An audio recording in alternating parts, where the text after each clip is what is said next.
Coming up on the WCBI EndZone preview shows, we're checking in with 1A and 2A. The storm is over. Chris Smith and Thomas Glass have moved on. Who's next in Nanawaya, or will they stay at the top? Also in 2A, it's for the taking. Winona's in 3A. Now it's wide open. Does City come back? What about Eupora, East Webster? We'll just have to see. And also, it's a new era. Can someone unseat Simmons? Nanawaya was close. We'll have more coming up next. WCBI's EndZone Preview Show with Tom Ebel and Courtney Robb is brought to you by OCH Sports Medicine, Carl Hogan Toyota, and Wade Incorporated. Welcome in to the 2018 WCBI EndZone Preview Shows. I'm Tom Ebel, joined by the guys from Miss98, Adam Gore, Braden Bishop. It's finally game 1 week. Is this not the most wonderful time of the year? It is. It seems like it takes forever to get here, and then unfortunately when it gets here, it's gone. But yeah, big time. I know there's a lot of people looking for the Andy Griffith show. We apologize, but hey, it's high school football in Mississippi. You got to be excited. Braden, come on, Andy. I know you had the tweet yesterday. Andy Griffith, high school football. What do we pick? Yeah, I mean it's one of those things that you just kind of have to give and take. But man, high school football is here, and there's almost nothing else stronger in our region than that, and it's something that we're super excited about. I think this is Adam's 9th year to do this and my 8th, so we're getting old. Hey, it's my first. Yeah, there you go. You guys are the veterans here. But so we're talking 1A, 2A today. A lot of teams that we've seen dominate over the past couple of years had some big name guys move on. Adam, what do you see in 1A and 2A that maybe stands out the most? I think the big thing with 1A and 2A this year is going to be the fact there is going to be some open opportunities for teams that we haven't seen in the past few years, maybe be dominant, or some of those teams that have been dominant but haven't been where they are, kind of regain their throne. So it's going to be interesting to keep an eye on these smaller schools this year. Wide open opportunity for a lot of teams. Braden, especially with 1A, Chris Smith and Tobias Glass are gone. 1A South might actually have a chance, as we haven't seen over the past couple of years. But what stands out to you the most? I think it's going to be one of these things, and you're going to see this pretty key in a lot of classifications. You've got to dethrone some people that have been there before over the last few years, and 1A is no different. If you can't beat the monster up top, you're just playing second, to be quite honest. And that's what I've seen. We to have our cheat sheets, of course, we're ready, prepared. But one of the biggest things that stood out to me was just how open everything is. There's so many teams that are very close. We saw it last year. Teams were like 1 or 2 games back of reaching a playoff spot, or Okolona fell short to Simmons. But we'll be talking about that a little bit later. But when we come back, 2A is up next. We'll talk more about Calhoun City and Baldwin, the defending guys at the top this year, coming up next. Welcome back here on the 2018 WCBI EndZone Preview Shows. First, we'll jump in to Class 2A. Last year, especially in 2A North, it was all Winona. They were the team that, you called it last year. Yes. Winona was the team to make noise, trying to unseat Calhoun City, but now they've been reclassified to 3A due to the consolidation with Montgomery County, which, to be honest, is kind of a shame, because I was hoping Winona would be the 2A team that I might pick. But now it's wide open, and I think it leaves the door open for Calhoun City. It really does. And being from Calhoun County myself, Calhoun City Bruce, I'm very familiar with those teams. And a lot of names that are on these teams that just have a lineage of athleticism. And for Calhoun City this year, though, I think it's going to be defense is going to be the key for them. If they're going to get it started, they're going to have to create opportunities defensively, and they're going to have the talent to be able to do that. It's going to be tough for them to replace a guy like JoJo Gray, especially in leadership factor, and Treshawn Cooper. That was a guy we saw in the end zone all the time.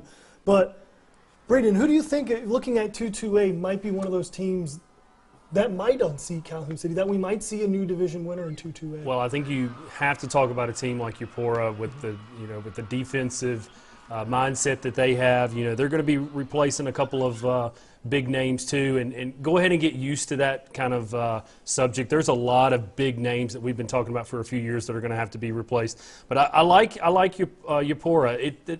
All of these names, especially in 2A, they're always synonymous with they have a chance. They're really good. You better look out for them. And something that you just need to also mention is, everyone makes the playoffs. So everyone gets snow cones, but you got to keep it going.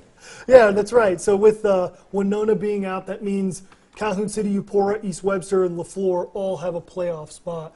But with Upora, I'm excited to see Preston Perkins and Edwin Herrard in the backfield. Those are some big dudes that I think played linebacker spots last year. So have fun tackling those guys if they decide to run 2 guys out of the backfield. But what do you think about East Webster replacing Charlie Brand and Isaac Patterson? What do you think about them in 2-2-8? It's going to be really weird talking about them and not mentioning Charlie football. I mean, he was everywhere. He did so much last year with East Webster, but they still have that name. They have that community that you can always kind of rally around. And Friday nights are really special down that area. And the one fun fact about Region 2-2A, the last 6 division winners went and played for a state championship. So that shows you just how tough this division is, and whoever makes it out of that has a good chance of making a deep playoff run. But in 2A, Region 1, 2A, it's been all Baldwin all the time. Yeah. Is it someone new this year? Do we see someone new at 1-2A? I think if it's going to be, it's got to be this year. Baldwin is a very, very young football team, and the only problem with that is Baldwin's the type of team when they kind of like a West Point. They have that respect, that expectations, and they're going to rise to that every year. Yeah, not much of a depth. It's more what's the saying? Reload, not rebuild. That's a Baldwin saying for you. But for me, I don't know about you, Braden, but keep an eye on the East Union Urchins. I mean, they bring back Joel Wilkinson. He's another guy who you feel like has been there for 5 years. Yeah. I mean, 2 years ago he rushed for 2,000 yards. I mean, can the Urchins make some noise in that region? I think so. They're one of our stronger radio viewerships and on Friday night, and they're doing some really good stuff in Union County, and they're starting some football of some brand name, and I like the Urchins. I mean, I'm telling you, the Wilkinson kid, he's been around for forever. Does he have like 17 relatives? We were talking about that earlier. He does it all. He was doing just as much 2 years ago as he has in recently. So it's exciting times in Union County. Obviously, he was a little injury banged up last year, and he still, I think, rushed for almost 1,500 No big yards. deal. So when you have a beast like that, anything's possible. But with Bruce, too, that's a team to look out for. They were insanely young last year, too, but they bring back almost their entire offensive line, their entire defensive line, a running back in Davian Cullen, who Clint Faust had a lot of high expectations for. The only thing with them is going to be the QB. They got 3 young guys, I think, battling for a spot. But that's what I love about 1-2A is it's anyone's game. It might be as close as it's ever been. Yeah, I like Bruce as that dark horse. Just watching some of the people back home, social media-wise and things like that, there's a lot of excitement around this Bruce program, and it hasn't been that way in a long time. So look out for Bruce in that division. If they can get some things going their way, especially returning the offensive and defensive lines, they can get it going. And, of course, we can't forget about teams like Walnut and Strayhorn. That Walnut you have to look out for every year. But that's it for 2A. We'll talk about 1A, which could be a lot of fun. Make sure you stay tuned after the break. Welcome back to the EndZone preview shows. This is one of my favorite classes we might be taking a look at throughout all week is Class 1A, especially with 3-1A and 1-1A. I mean, we'll start with the obvious, 3-1A. Nanawaya has been so good the past 2 years, and a lot of that came thanks to Chris Smith, Tobias Glass. Those guys have now gone off to the college game, and when you see you got to replace 51 touchdowns, that's a tough one to do, but I love the talent around Nanawaya, and when you have a guy like Caleb Warren, an Ole Miss commit, it reminds me of Cole Smith at Pontotoc. You can do plenty of things with a beast like that. And 1A is fun to talk about because when you have really good athletes, they play everywhere. They punt, they receive, they play linebacker, and that's what Nanawaya is really known for, and they have some phenomenal athletes. Look for some maybe a few changes with new coach James Courtney, but still the tradition, I think it's still there. Agreed, and that's why it's almost going to be someone's just going to fill Chris Smith and Tobias Glass's shoes. It might be someone we haven't heard about yet, but couple of the teams to challenge them this year. I really like French Camp, really like Noxapater. Those are 2 teams that bring back a lot of starters. They bring back starting quarterbacks. Obviously, we know how important having a starting quarterback is at the high school level. But of those 2 teams, maybe who's the one, Adam, you like that might be the one that we talk about instead of Nanawaya in the division? I like Noxapater. One, I like to say Noxapater. But 2, Pater. yeah, That's right. They've got two 15 starters returning. So I mean, it's on 1A that's more valuable than it may be on any other level. So when you've got that many guys returning on the 1A level, you got them that they're going to know how to grind through. They're going to know they have to play both ways the entire game. So I really like the experience level that Noxapater is going to bring to the field. One thing, Braden, that I think people forget about was how good this French camp team was last year. They came, obviously their one division loss was to Nanawaya, but they bring back Holman Edwards, 10 guys coming back. French camp, possibly the one that sneaks in there and unseats the Cross Creek rivals. Yeah, I mean, last year with them going 8-4 and 7-1, I mean, that's again, we talk a lot about last year building onto this year, and I think that is one of those things right there. Also with 3-1A, you do have a few other names that you just have to kind of be mindful of. A lot of growing pains that are happening in that. It's a hard division. It is. So I do like French camp. I do like Noxapater.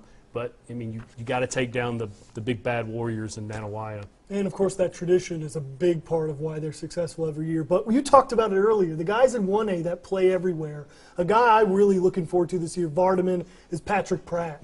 The guy rushed for 1,500 yards with 16 touchdowns, I think, last year. Had 6 interceptions. We talk about it all the time, like with high school football. When you have that one monster, that beast that can play everywhere, anything can happen. What about Vardaman? I know they've been some rebuilding recently, but are they a team that could sneak up on Nanawaya? I believe so. And, before I went to ICC, I was in television myself, and I used to cover Vardaman quite often. And that Pratt name in Calhoun County is known for athleticism. So, you've got a right one to write down on this one on Patrick. He's going to be a fun player to watch and can really make things happen on this level. But with Region 3 1A, we were just talking about how close it is. You look at Hamilton, they bring back some starters. They lost out of the playoffs by 2 points last year. They lost multiple games by like a hair. Same with West Lowndes, insanely young, lost 2 division games by a combined 6 points. So that could be 2 teams that you never know. And then you can't forget about Sebastopol, Lee County, Ethel. I mean, anything can happen, but it's all beating Nanawaya. Those last few names that you mentioned, those are fun. Adam and I look at them usually in like week 3, 4, 5, 6. They're fighting for that 3rd and 4th spot once they get some division games under their belt, and that's really fun. And when you have a big division like this, it's so much more interesting than divisions of 4 or 5, right. So it's fun to talk about, and I like West Lowndes. They're always super athletic. They're always athletic. They're super young last year. That experience is going to help them a ton this year. But going over to 1-1A, another one that who the heck knows what's going to happen with this one. Okolona won it last year. I really like Okolona again this year, bringing back Jacoria Stanfield. Yeah, Okolona is a product that, once again, this is a very proud program that hasn't been where they wanted to be over the past few years, but they're getting back there. And I think this is going to be another team that kind of the chip on their shoulder, feel like they've been disrespected the past few years, want to earn a little bit of that respect back. And, of course, they came within a possession of beating Simmons last year, so that kind of experience. I mean, you took the big dog down to the wire. And so the growing pains might be on defense with Okolona and offense. They lost 14 seniors last year, so we'll see what happens there. But Smithville, I mean, you lose a guy like Dustin Moffitt. That's a tough replacement. The guy did everything for the Seminoles last year. But I really like Octavian Miller, young kid that Michael Campbell seemed to really like. He'll be in charge of the offense this year. But it's Smithville versus everybody. That's their slogan this year. And what do you think? I mean, you can't count out the Seminoles. That's right. Smithville's been one of our biggest. We've been huge fans of Smithville for years, and Coach Campbell's doing some really good stuff there. He was at Tupelo under Trent Hammond, so he's got a lot of that offensive mind experience. And man, you put that with some Smithville tradition, you better look out. They're a little young, but that's fun too. They are, and the interesting thing that Michael Campbell was excited about was their athleticism. They're athletic in a lot of key spots. So when you have that, anything can happen. But when you look at 1-1A, TCPS, Faulkner, Thrasher, Ashland getting into the football game, who are maybe one of those, the guys 4, 5, 6 from last year that might sneak up and make some noise this year? I'm going with TCPS. I mean, they returned a lot of people from last year's team, a very high-energy coach, a lot of excitement around that program this year. I really like TCPS to come in there and not only shake things up, but maybe really shake things up in this division. I'm going to go with you on that, Adam, too. 17 starters back from a year ago. They went 7-4 in their first year in 1-1A. That's a team. Experience is sometimes everything with high school football. So, 17 guys back. You're not having to replace much. But Thrasher, too, a name to watch with them. We mentioned last year, Sean Dalton, Weatherby. Got to watch out for them as well. Thrasher, always a tough team. But We're going to make some picks. We're talking all day long about it. Let's get down to some turkey coming up next. So we've given you a snapshot of what to expect out of Class 1A and 2A, but now it's time to talk about the heavy-duty stuff. Let's make some picks here. We'll start with 2A. In 1-2A, Baldwin's won it 5 straight years. I'm going to go with a little bit of a wrench here. Walnut. They bring back a starting quarterback. They bring back experience. They finished a couple games, back last year. But I also like East Union. Maybe East Union. They got the guy, Joel Wilkinson. I don't know. It's like we talked about it earlier. This is a toss-up division. Yeah, I'm going to go with you on Walnut, probably winning the division as well. But I do like Bruce, though, being mine to come in and shake things up in that division. Okay, that would be a heck of a turnaround for the Trojans there. I like it. Plus, that's where I'm from. Everybody right. back home's always like, you always pick Calhoun City. So I'm going with Bruce this year, and it's really weird not to have Bruce and Calhoun City in that same division. Yeah, that is weird. It's going the Schooner River rivalry is really going to miss out this year. It is. Braden, who you got? East Union, baby. Rolling with the Urch. We're going to Urch it up, baby. It's the Urchin's year. They're doing it.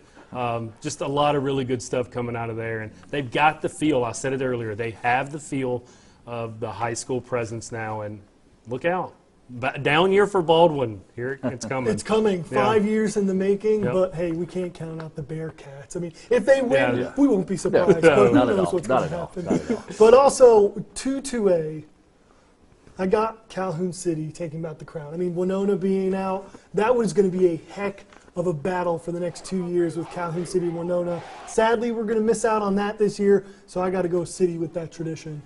Yeah, I'm going Calhoun City as well. Calhoun City, the Boneyard, it's Calhoun City. They've done this since the 90s. They know what they're doing. So, Calhoun City the whole way, maybe in that division. I'm curious to see what LaFleur County has. Being out of the Delta, they're always going to have talent. They're always going to be good. So that could be that dark horse that we don't really know a lot about. Yeah. What do you think, Braden? You said the magic word, Boneyard. I think we've said it every year for like 9 years. City is the team. I like them.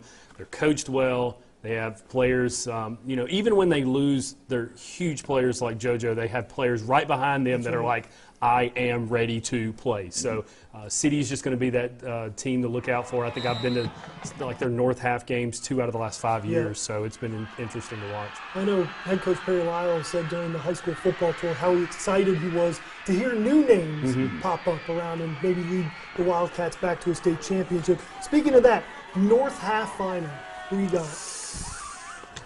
You got it. I've got it as well. I like Calhoun City, Philadelphia. We're going to see that during the regular season. I think that's just going to be a primer for that. An appetizer. Yeah, it's good. And depending on where it is, how that first game goes, that North championship could be really tasty whenever it rolls around. Very tasty, but does it matter with Taylorsville coming out of the South? No. I mean, they bring back almost everyone from that state title team last year that beat Winona. Yeah. They had a sophomore quarterback this year who was a freshman and tossed 45 touchdowns last year. That's going to be that's a monster down in the South. It's going to be one of those, if you get to the state championship, enjoy it. It may be a David to Goliath type upset, but just enjoy getting Philadelphia coached by Bobby Hall now. That's so, right. Hey. Anything can happen. Ooh, when you bring the legend into the mix, anything can happen. There we go. So 1A. In 1A, I've got Okolona, Nanawaya taking 3-1A. I got to go with the tradition to run it back this year. Yeah, I mean, you gotta look at Okolona being the heavy favorite. They're probably the most athletic team in that division, so that's one I like right there. I'm saying TCPS in 1-1A, and then I'm going to go with give me Noxapater in 3-1A. All right. So here's the weird one. I decided to get a little weird with my takes this year. I have Nanawaya winning the division, but I have Noxapater reaching the South half final, taking on Lumberton. And I got Okolona, and it's going to be another North half rematch. I got Okolona and Simmons this year again. I think Okolona's athleticism gets them back there. Yeah, I remember that game, and Simmons. Gosh, weren't they putting up like an average of 64 points a game or something like that? Man, we were Okolona. We were rooting. I think they can do it. Yeah. I hope they do it, but I got Simmons winning the title again. They bring almost everyone back. So right someone please beat them. We need someone new. We'll put the bow on the show, as Robbie used to say. Coming up next. We just want to keep talking. Yes. WCBI's EndZone Preview Show with Tom Ebel and Courtney Robb is brought to you by OCH Sports Medicine, Carl Hogan Toyota, and Wade Incorporated. 1A, 2A in the books. Now we got 3A, 4A. How about Houston in 3A? Topper Pride, baby. Might have them. Braden got the SP on. I'm sorry, Pontotoc people had to. Don't get in trouble. We will have much more on the EndZone Preview Show coming up tomorrow. Thanks for staying up with us. We'll see you tomorrow. Bye.